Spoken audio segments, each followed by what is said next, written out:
చంద్రబాబు నాయుడు గారి యొక్క పరిపాలనలో అవినీతి ఆకాశమే హద్దుగా ఎలా చెలరేగుతుందో చెప్పడానికి ఆధారాలతో సైతం మరో ఉదాహరణ దొరికింది.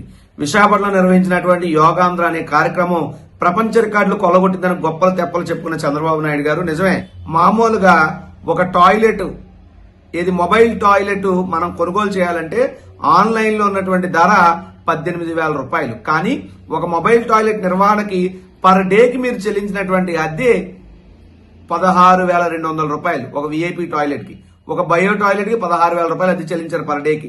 ఒక నార్మల్ టాయిలెట్ కి 11,957 రూపాయలు. ఈ రకాన్ని చూసుకుంటే మీరు యోగాంధ్ర డే కార్యక్రమం పేరు చెప్పి ఆ కంపెనీ వారు కనీసం ఒక టెండర్ ప్రాసెస్ లేకుండా నామినేషన్ పద్ధతిలో 1.62 కోట్ల రూపాయల బిల్లులు జీవీఎంసీలో క్లెయిమ్ చేస్తా ఉన్నారు. ఇంత దారుణం, ఎంత దుర్మార్గం. మరి అదే సంవత్సరంలో ప్రధానమంత్రి గారు వచ్చినటువంటి కర్నూలుకు సంబంధించినటువంటి కార్యక్రమంలో ఒక టాయిలెట్ అది 4,500, మరో టాయిలెట్ అది 6,900, వెరసి 41 లక్షల రూపాయలు. అంటే ఇక్కడ ఒక 41 లక్ష, ఆ విశాఖపట్నంలోనేమో ఒక 1.6 కోట్లు, వెరసి టాయిలెట్లలో మీరు నొక్కేసినటువంటి సొమ్ము 2 కోట్ల రూపాయలు.